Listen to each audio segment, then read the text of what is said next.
নির্বাচনী প্রচারণায় জমজমাট বন্দরনগরী চট্টগ্রাম। আর নির্বাচনকে ঘিরেও ভোটারদের মাঝে বিরাজ করছে ব্যাপক উৎসাহ উদ্দীপনা। ভোটারদের প্রত্যাশা, এবার নির্বাচন মানেই নতুন বাংলাদেশ গঠনের নির্বাচন, যার মাধ্যমে বিগত সময়ের স্বৈরাচারী শাসনামলে হরণ করা মানুষের ভোটাধিকার ফিরে আসবে।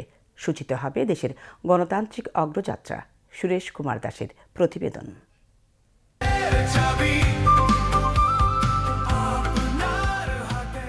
ত্রয়োদশ সংসদ নির্বাচন থেকে আর বেশি দূরে নেই বাংলাদেশ। 12 ফেব্রুয়ারি সংসদ সদস্য নির্বাচিত করা সহ হ্যাঁ বা না ভোটে অংশগ্রহণ করবেন ভোটাররা। এই জন্য ভোটারদের উচ্ছ্বাস এখন অন্য যে কোনো সময়ের চেয়ে বেশি।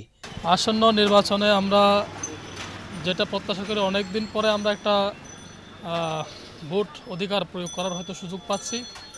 তো এখানে আমরা যেটা আশা করি সেটা হচ্ছে একটা লেভেল ফিল্ড মেনটেন করে একটা যাতে নির্বাচন হয়, এটা আমরা নির্বাচন কমিশনের কাছে এটা প্রত্যাশা করি এবং আমরা খুবই দ্রুত একটা নির্বাচিত সরকার আমরা চাই।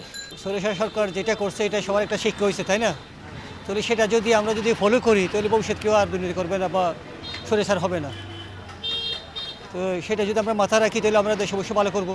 যার যেটা ভালো লাগে সেটা দিবে, কেউ হ্যাঁ দিবে কেউ না দিবে, এটা তো এক একজনের ইন্টারনাল ব্যাপার, তাই না? এখন মনে করেন ততই সরকার যদি এই পরিবেশটা ঠিক করে যদি নির্বাচন দেয় তাহলে তো এটা একটু ভালো হয় সবার জন্য। নিশ্চয় ভোট দিয়ে মানুষ একটা আনন্দ পাবে। বাংলাদেশের ওভারঅল নির্বাচন এনভায়রনমেন্ট পজিটিভ। এই দ্বারা অব্যাহত থাকলে আইন শৃঙ্খলা বাহিনী নিরপেক্ষ যদি কাজ করে আলহামদুলিল্লাহ একটা সুন্দর আগামী নির্বাচন হবে, এটা আমাদের প্রত্যাশা। একটা সুন্দর পরিবেশ 5 আগস্ট পরবর্তী হয়েছে, এটাকে প্রপারলি যদি আমরা কাজে লাগাতে পারি এই দেশের মানুষ স্বতঃস্ফূর্তভাবে, বিশেষ করে বিশাল একটা ইয়াং জেনারেশন নতুন তাদের ভোট প্রয়োগের একটা সুযোগ আসছে, তারাও বসে আছে। আশা করতেছি আমরা সুন্দর একটা এনভায়রনমেন্টে প্রত্যেকের নিজস্ব পছন্দের প্রতীকে তাদের ম্যান্ডেট দিতে পারবে, এটাই প্রত্যাশা। ভোটাররা মনে করছেন এবারের নির্বাচন বাংলাদেশের জনগণের এক বিশাল আকাঙ্ক্ষার নির্বাচন। প্রায় 1.5 দশক মানুষ ভোটাধিকার বঞ্চিত ছিল, কিন্তু এবার পরিবেশ পরিস্থিতি ভিন্ন। এই সুযোগ এনে দিয়েছে 24 সালের জুলাই বিপ্লব। তাই ভোটাররা আশা করছেন এই নির্বাচনে বাংলাদেশ দুর্নীতি ও চাঁদাবাজি মুক্ত হবে, পাশাপাশি বাংলাদেশের মানুষের গণতান্ত্রিক অধিকার সুনিশ্চিত হবে। আসলে একটা সুষ্ঠু নির্বাচনের জন্যই তো মানুষের আকাঙ্ক্ষা, এবং আগামী 12ই ফেব্রুয়ারি সে একটা আকাঙ্ক্ষিত নির্বাচন হতে যাবে। আমরা আশা করি যে অত্যন্ত দক্ষ ও নিষ্ঠার সাথে সরকার এই ইলেকশন পরিচালনা করবেন। কোনোভাবেই কথা না ওঠে যেন কেউ কাউকে ফেভার করেছে। আমরা নিরপেক্ষ একটা নির্বাচন চাই, যার মাধ্যমে জনগণের যে আকাঙ্ক্ষা গণতন্ত্র প্রতিষ্ঠা হবে সেটাই যেন প্রতিফলিত হয় আগামী নির্বাচনে। ভোটারের প্রিপারেশন হচ্ছে যে ভোটের যাব, কেন্দ্রে যাব, আলহামদুলিল্লাহ ভোট দেব, ভোট লাস্ট পর্যন্ত থাকবো। আমরা দীর্ঘ 16 বছর ভোট প্রয়োগ করতে পারি নাই।